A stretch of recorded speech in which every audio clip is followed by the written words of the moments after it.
तर लक्ष द्या, स्लोप म्हणजे काय. ठीक आहे. आता समजा एखादा रोड आहे, मी म्हटलं तर एखादा रोड आहे, तर रोडवर आपण वॉक करत आहे. वॉक करताना आपल्याला जास्त एफर्ट लागते का नाही, एकदम स्लिपवर आणि स्लोली आपण वॉक करतो. जर समजा आपलं स्टेअर जर चढायचं असेल तर तिथं ताकद लागते, एक पट लागतात. हा इथे एक स्लोप बनतो, याला आपण अँगल करू ठीक आहे.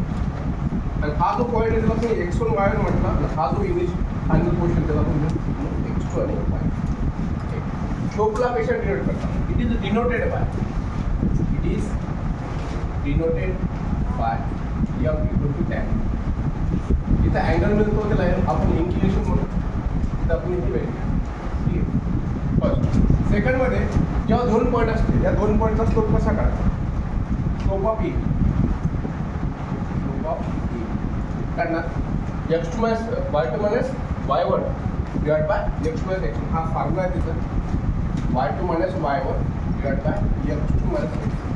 जर दोन पॉईंट दिले आणि त्याचा स्लोप काढता असेल तर याचा यूज करा या फॉर्म्युला. जर तुम्हाला जर आणखी फॉर्म्युला चेंज करायचं असेल तर या दोघांना चेंज करा, y1 minus y2 divide by x1 minus x2. हा पण फॉर्म्युला यूज केला तरी जसं डिस्टन्स फॉर्म्युलामध्ये म्हणतो x2 minus x1 whole square plus y2 minus y1 whole square. ठीक आहे. डिस्टन्स फॉर्म्युला माहिती आहे सांगितलं, x minus x1 whole square y2 minus y1. या दोघांना जर चेंज केलं तरी चालेल, पण दोघांना चेंज करतो तर नवीन फॉर्म्युला तुमचा काय म्हणतात असं x1 minus x2 y1 minus. हे यूज करा की आन्सर तुम्हाला तेच ओके. तिथं काही एक्झाम्पल तुम्हाला practice 5.3 question number first.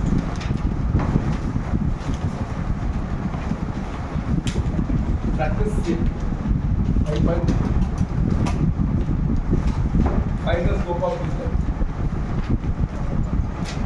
Practice 5.3.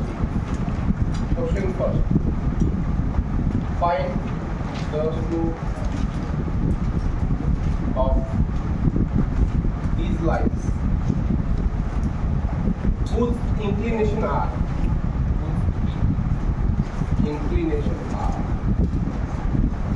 पहिला घेऊ आपण 45 डिग्री, दुसरा 60 डिग्री, दुसरा घेऊ आपण 90 डिग्री, चौथा घेऊ आपण इथे स्लोप काढा. याला म्हणतात डिग्री मेथड.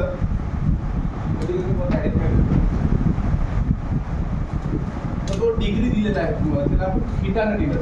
कशाला? Theta is equal to 45. याचा स्लोप काढा. त्याला आपण m ने डिवाइड केलं, त्याला लिहू शकतो tan. थीटा किती आहे? 45. tan 45 डिग्री किती?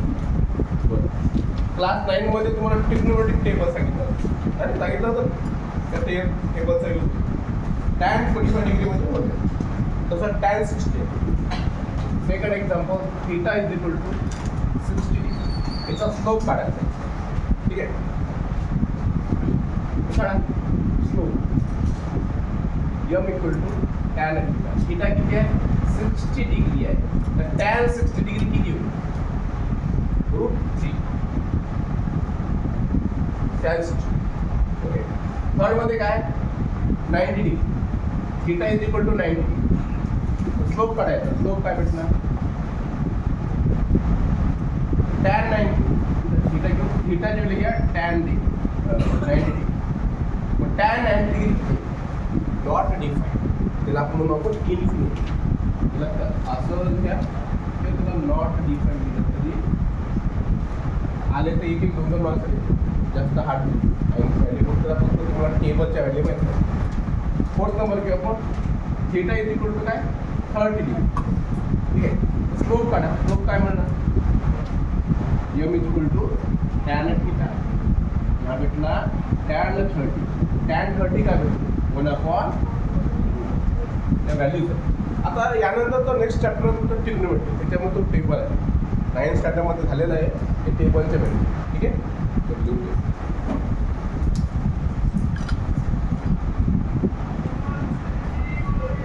चला आता बघू आपण 2 पॉईंटचा स्लोप कसा करायचा. ठीक आहे, जसं म्हटलं आपण याला सपोज करा x1 y1, याला काय करतो आपण x2 y. सपोज करू आता तुम्हाला a चे b चे कोऑर्डिनेट दिलेले आहे 2,3 हा भेटला b 4,7. सपोज करू आपण x1 हा भेटला तुमचा 2, y1 मिळाला तुम्हाला 3, x2 भेटला 4, y2 भेटला 7. तर या दोन पॉईंटचा स्लोप आहे, स्लोप ऑफ AB. तर स्लोप ऑफ ABचा फॉर्म्युला तयार करू. y2 minus y1 divide by x2 minus x2.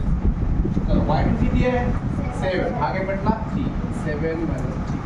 x2 किती आहे 4, x1 4 minus 2 हा भेटला 4, हा भेटला 2 तुझा म्हटलं हा पहिला स्लोप ऑफ E.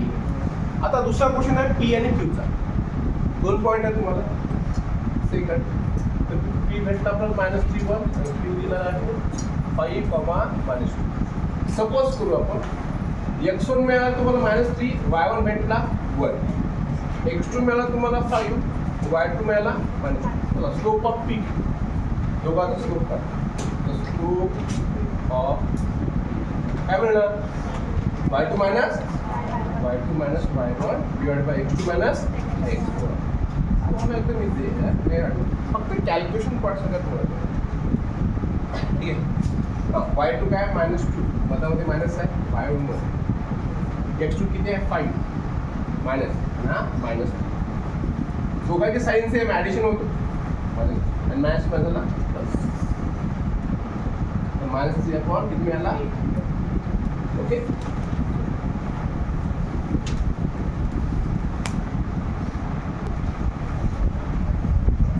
बाकीचे रिलेटेड क्वेश्चन सॉल्व्ह करून घ्या तुम्ही. आता बघू आपण कोलिनियर कशाला म्हणतात सांगा, कोण सांगते डेफिनेशन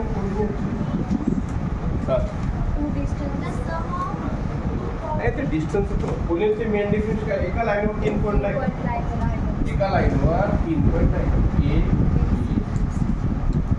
डिस्टन्स जेव्हा आपण डिस्टन्सचा यूज करतो कोलिनियर सॉल्व्ह करतो काय करणार आपण, एबीचा डिस्टन्स, बीसीचा डिस्टन्स आणि एसीचा तिघाचा डिस्टन्स काढला आपण मागच्या वेळेस काढला का. Sum of any 2 distance is equal to third distance. तो 2 पॉईंट का झाले कोलिनियर. पण स्लोपमध्ये काय करणार आपण, फक्त दोघांचा स्लोप काढणार, एबीचा आणि बीसीचा. त्या दोघांचा स्लोप काढला आणि दोघांच्या वेळी जर सेम येत असेल, स्लोप जर इक्वल येत असेल तर ते पॉईंट काय झाले कोलिनियर. ठीक आहे, ते काम करू आपण एक लाईन ए बी सी. याला आपण x1 y1, याला म्हटलं मी x2 y2, हा पॉईंट घेतला आपण ए बी सी. तर सपोज करा x1 हा तुमचा -1 आहे, y1 भेटला तुम्हाला, x2 भेटला 0, y2 भेटला, x3 मिळाला 1, y3 भेटला. पहिले एबीचा स्लोप करा, नंतर बीसीचा करा, बस दोघांचा. Slope of E, slope of E, एबीचा स्लोप फॉर्म्युला कसं तयार करा, y2 minus y1, second term minus first, y2 minus y1, y2 minus y1 divide by x2 plus हे स्लोप ऑफ ए. याच्यामध्ये व्हॅल्यू y2 काय 1, y1 काय -2, x2 किती आहे 0, हा -2, मायनस प्लस आणि मायनस प्लस हा पण प्लस झाला म्हणजे आपल्याला 0 प्लस म्हणून येऊ शकतो. 1 प्लस 1 भेटला आपल्याला 2 आपण 1 आपण डायरेक्ट 2 घेऊ शकतो. Okay, equation 1. आता स्लोप ऑफ AB काढला तर स्लोप ऑफ BC काढू. स्लोप ऑफ BC फॉर्म्युला कसा बनणार, y3 minus y2 x3 minus x4, y3 minus y2 x3 minus second term हा 3 1, y3 मिळाला आपल्याला 3, हा भेटला x3 काय भेटला 1 minus हा भेटला 2 आपण इक्वेशन सेम. पहा स्लोप ऑफ AB 2 मिळाला तर स्लोप ऑफ BC किती मिळाला, दोघांची same from 1 and from 1 and दोन्ही स्लोप इक्वल आहे. Slope of A B equal to slope of B C. दोघांमध्ये कॉमन पॉईंट कोणता आहे? B. There B is common point. Point A B C are कोणीय. मग किती पॉईंट का झाले? कोणीय. दोघांची व्हॅल्यू काय असेल? दोघांचा इक्वल आला तर बोललं. समजा इक्वल नाही आला डज नॉट पॉईंट कोणी राहणार का? बिलकुल नाही. ठीक आहे.